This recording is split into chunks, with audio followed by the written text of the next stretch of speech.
டே 2 இன்றைக்கி மார்னிங் கிளம்பி ஜிம்முக்கு வரும்போது தான் தெரியுது ரோடையே கல்லை கொட்டி ஃபுல்லாக அடைச்சி வச்சுருக்காங்க ரோடு போடுறதுக்காக. மார்னிங் செஷன்லாம் கம்ப்ளீட் பண்ணிட்டேன். ஒரு செஷனில் எனக்கு பர்சனல் ட்ரைனிங் இருந்தது, அந்த செஷனையுமே நான் கம்ப்ளீட் பண்ணிட்டேன். என்னோடய பிரேக்ஃபாஸ்ட்டையும் நான் வந்து கரெக்டாக எடுத்துட்டேன். வாழ்க்கையில் ஒரு சில விஷயத்தில் ரொம்ப கஞ்சனாக இருக்கணும். அதில் முக்கியமான விஷயம் டைம் ஸ்பெண்ட் பண்ணுறதுல.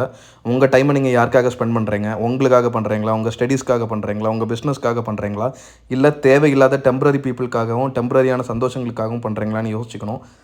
இப்போ இருக்கிற டைம்லாம் வேஸ்ட் பண்ணிவிட்டு 3 வருஷம் கழிஞ்சு யார்கிட்டையாவது நான் இப்படி டைம்லாம் வேஸ்ட் பண்ணேன்னு புலம்புறதுல எந்தவித ஒரு அர்த்தமும் இல்லை. வாழ்க்கையில் உங்களை இம்ப்ரூவ் பண்ணுறதுக்கான விஷயங்களுக்கு நிறைய டைம் ஸ்பெண்ட் பண்ணுங்கள். கண்டிப்பாக என்றைக்கினாலும் அதுதான் உங்களோட க்ரோத்துக்கு ஹெல்ப் பண்ணும். கிளாஸ்லாம் முடிஞ்சு ஜீப்பு போய் பார்க்க ஆரம்பிச்சிட்டோம். ஜீப்பை தேடிக்கிட்டே இருந்தோம், எங்கேயுமே இல்லை. கடைசியில் பார்த்தா இங்கே மேலே இருந்தது. என்னோடய லஞ்சையும் நான் கம்ப்ளீட் பண்ணிட்டேன்.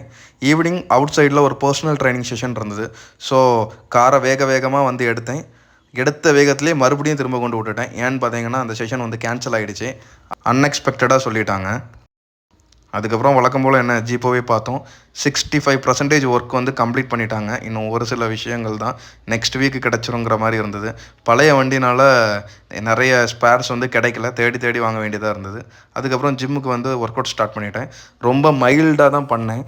ஏன்னா ஒவ்வொரு டைமும் நான் எக்ஸசைஸ் ஸ்டார்ட் பண்ணணுன்னு நினைக்கும்போது என்னோடய ஃபிசிக் வந்து டீகண்டிஷன்டாக இருந்தாலும் நான் முன்னாடி எவ்வளோ கண்டிஷனாக இருந்தனோ அந்தளவுக்கு என்னோடய மைண்ட் வந்து ஒர்க் அவுட் பண்ண சொல்லும்.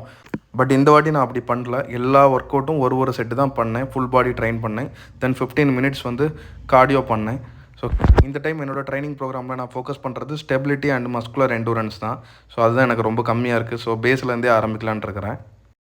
ஒர்க் அவுட் கம்ப்ளீட் பண்ணிவிட்டு என்னோடய வே ப்ரோட்டீனும் நான் குடிச்சிட்டேன். நான் வீட்டுக்கு வரும்போது எனக்காக என்னோடய டாகிஸ் எல்லாம் வெயிட் பண்ணிகிட்டு இருந்தாங்க.